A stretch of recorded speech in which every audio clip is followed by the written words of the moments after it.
बिस्मिल्लाहिर्रहमानिर्रहीम। अस्सलाम वालेकुम। आज मैं आपके साथ शेयर करने वाली हूँ मनाकीश की रेसिपी। वैसे तो ये ओवन में बेक होता है, लेकिन मैं इसको आपको तवे पे बताऊँगी कि तवे पे कैसे रेडी होगा, ताकि इजी हो सबके लिए बनाना। ठीक है, इसके लिए मुझे 200 ग्राम कीमा चाहिए। मैंने मटन ले लिया, बिल्कुल मशीन में पिसा हुआ बारीक ले लेना आपने। ठीक है, तो और आपने इसमें थोड़ा सा फ़ैट भी शामिल होना चाहिए। इसमें जाएगा 1 टीस्पून गार्लिक पेस्ट, 1/4 चम्मच दालचीनी का पाउडर, 1 टीस्पून ज़ीरा पाउडर, 1 टीस्पून नमक और 2 अदद टमाटर जो गोल सर्कल में कटे होंगे, और बिल्कुल 1/4 हिस्सा जो है ना ग्लास पानी का चाहिए।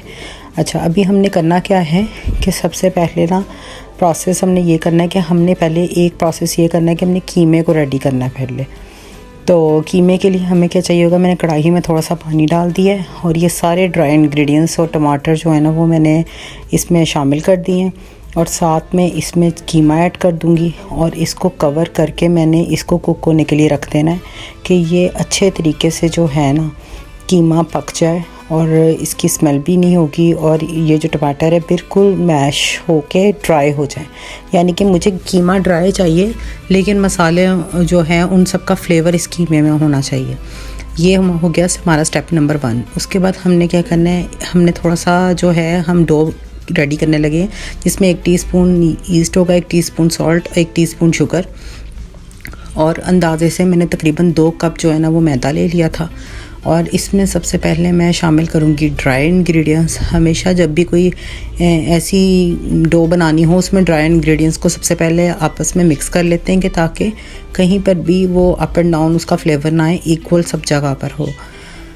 उसके बाद आपने क्या करना है कि थोड़ा सा इसमें पानी ऐड करना है और इसकी हमने एक डो बना लेनी, जिस तरह हम आटा गूंथते हैं ना रोटी पकाने के लिए, सेम वैसे ही हमने करना है। और इसको आपने बिल्कुल हार्डली आटा गूंदने के बाद सॉफ्ट आटा गूंदेंगे और इसको सिर्फ हमने 15 मिनट के लिए रखना है। ईस्ट जो है ना वो एक्टिव तो वैसे 30 मिनट्स में होती है, लेकिन आपने इसको सिर्फ 15 मिनट में रखना है। हमने ईस्ट को बहुत ज़्यादा एक्टिव नहीं होने देना, लाइक इतना हो कि बस थोड़ा सा गुई फ्लेवर आएगा रोटी का। ठीक है, ये मैंने इसको रख दिया था 15 मिनट के लिए, और ये सीलिंग पेपर लगा के आप इसको रखते हैं। उसके बाद हमने क्या किया था, जो हमारा कीमा था वो अच्छे तरीके से ड्राई हो चुका है। आपने अब क्या करना है कि टमाटर के जो छिलके हैं ना वो इसमें से निकाल के साइड ये अलग से कर देने हैं, बिल्कुल टमाटर के छिलके ना हो। अब मैंने जो डो है उसमें अब हम उस वाला प्रोसेस स्टार्ट करने लगे हैं। कीमे बिल्कुल अच्छे तरीके से ड्राई है, देखिए कहीं पे भी कोई पानी नहीं है। इसके बाद इसमें डलेंगे 3 अदद अंडे, और 1 कप मैंने हरी प्याज ले लिया, 1 टीस्पून सॉल्ट ले लिया, और लेमन जो है ना वो ऊपर स्क्वीज़ होगा बाद में कुकिंग के बाद, वो मैं आपको बताऊँगी कब करना है। आपने कीमे में नमक मज़ीद थोड़ा शामिल करना है, हरी प्याज डालनी है बारीक कटी हुई, और उसके साथ हम इसमें 3 अदद अंडे शामिल कर देंगे। अच्छा, ये आप पर है, आप स्टार्ट में पहले 3 भी कर सकते हैं। अगर थोड़ा सा मटेरियल थोड़ा सा रनी अगर संभाल सकते हैं तो आप जो है वो थोड़ा सा और अंडा ऐड कर सकते हैं। तो मैंने 3 बताए, लेकिन मैंने खुद 4 अंडे ऐड किए थे। ठीक है, अब आपने क्या करना है, अच्छे तरीके से इनको एक मसाले की तरह रेडी कर लेना है। ये अच्छा, आपने ये नहीं सोचना कि ये इसमें स्पाइस नहीं है या फ्लेवर नहीं है। आप देखिएगा इसका खुद का एक फ्लेवर होगा। तो अगर कोई डालना चाह रहा है तो पहले आप एक दफ़ा इस तरह ट्राई ज़रूर करें, और उसके बाद नेक्स्ट टाइम आप देख लें एक बना के, अगर आपको इसका फ्लेवर पसंद आता है तो ठीक है, नहीं तो आप इसमें थोड़ी सी लाल मिर्च बाद में ऐड कर लीजिएगा। लेकिन ओरिजिनल रेसिपी यही है जो मैं आपके साथ शेयर कर रही हूँ। क्या करना है, हम ये मटेरियल रेडी हो चुका है। अब क्या करेंगे, जो डो है इसको हम छोटे छोटे पेड़े बना लेंगे। अब मैं आपको इसको दिखाती हूँ कि हमने इसको क्या करना है। मैंने सरफेस पे ऑयल लगा लिए, ये पूरा जो है इस पर ड्राई, अब कोई ड्राई आटा यूज़ नहीं होगा, इसमें सिर्फ ऑयल का काम है। और ऑयल अब मैंने सरफेस पे ऑयल लगा लिया, छोटे पेड़े रेडी कर लेने आपने। उसके मैं आपके सामने ये 2 से 3 रेडी कर रही हूँ। आपने ये देखना है कि आपकी जो आटा है ना वो राइज़ नहीं हो, जैसे हम पिज़्ज़े का या कोई और आटा राइज़ होने देते हैं ना, ये वैसे राइज़ नहीं होना चाहिए। तो इसलिए मैंने आपको 15 मिनट बाद जो है ना वो बता दिए। उसके बाद नेक्स्ट स्टेप ये करेंगे कि आपने 2 से 3 आप पेड़े पहले रेडी कर लीजिए, साथ में आपको प्रोसेस दिखाती जाती हूँ। तो हमने क्या करना है कि ऑयल सरफेस पे लगा के और इसको मैंने बेल लिया है।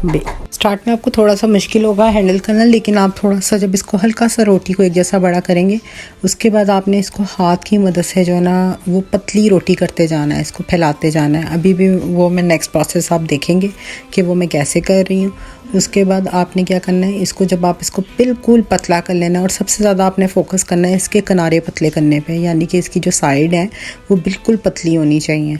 नहीं तो अगर आप इसको पतला नहीं करेंगे, अगर थोड़ा कहीं होल वगैरह आपको लग रहा है कि हो रहा है तो कोई मसला नहीं है, क्योंकि वो सब कवर हो जाता है हाथ से जब आप इसको पतला करते जाएंगे। ठीक है, तो अब आपने ये करना है, जब ये आपका रेडी हो जाए, इसके ऊपर अब हम जो है मिक्सर जो रेडी किया है अंडे का और कीमे का, वो वाला हम इसके ऊपर इसको स्प्रेड करेंगे।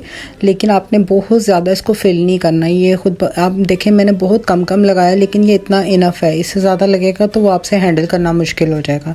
उसके बाद मैं क्या करूँगी, इसको इस तरीके से पहले एक किनारा आपने फ़ोल्ड करना है बारीक वाला, उसके बाद दूसरी वाली किनारा आपने डालना है, और इसको आपने किनारे भी इसके बंद कर देने हैं। अच्छा, अगर आपसे फ़ोल्ड ना हो रहे हो तो जिस तरह मैंने एक्स्ट्रा वाला सारा वो मैदा निकाल लिया था, आप इस तरह भी निकाल सकते हैं इजी बिगनर्स के लिए।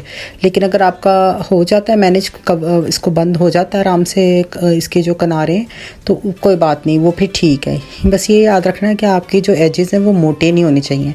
ये देखें मैं तवे पे विदाउट कोई ऑयल कोई भी घी लगाए, हल्की आंच तवे की हुई है, और उस पर मैंने इस तरह एक एक जो है ना वो लगाई जा रही हूँ, और इसको जो है ना कुक करी जा रहे हैं हल्की आंच पे।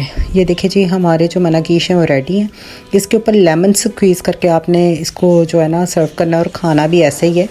और इंशाल्लाह आपको मेरी रेसिपी पसंद आएगी। दुरूद शरीफ पढ़ते रहा करें, एक दूसरों के लिए हमेशा दुआएं करते रहा करें। एक दूसरे को हम सिर्फ दुआओं के अलावा और कोई चीज़ भी हम स्प्रेड नहीं कर सकते, तो हमें चाहिए कि हम एक दूसरे को हमेशा दुआओं में याद रखा करें। इंशाल्लाह आपके साथ नेक्स्ट वीडियो में मुलाकात होगी। अल्लाह हाफिज़।